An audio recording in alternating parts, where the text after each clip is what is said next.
امام اعظم رضی اللہ عنہ اور عقیدہ کی پختگی کا درس۔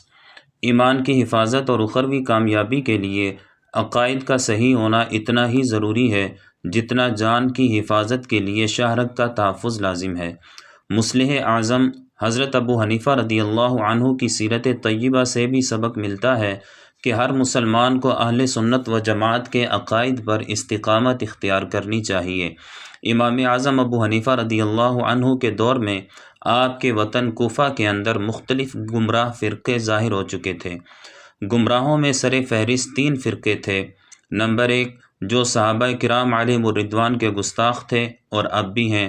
نمبر 2 جو تقدیر کا انکار کرتے تھے۔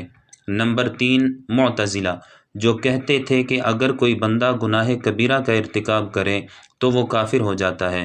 امام اعظم ابو حنیفہ رضی اللہ عنہ کی ایک مشہور محدث تابعی بزرگ حضرت عطا بن ابو رباح علیہ الرحمہ سے مکہ مکرمہ میں ملاقات ہوئی۔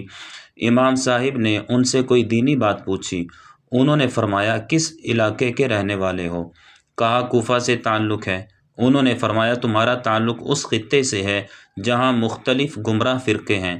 کہا جی ہاں۔ انہوں نے فرمایا فمن ای الاصناف انت تمہارا کس فرقے سے تعلق ہے؟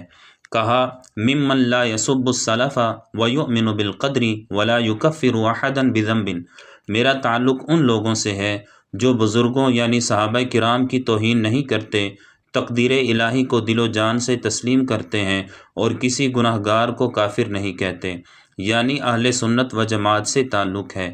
حضرت عطا رحمۃ اللہ تعالی علیہ نے فرمایا عرفت فالزم یعنی مجھے سمجھ آ گئی ہے کہ تمہارا تعلق سچے مسلک سے ہے، لہٰذا تم میرے پاس رہ کر جو چاہو پوچھ سکتے ہو۔ عقائد اہل سنت پر استقامت کی تلقین سے متعلق امام اعظم رضی اللہ عنہ کی سیرت میں متعدد ارشادات اور واقعات موجود ہیں۔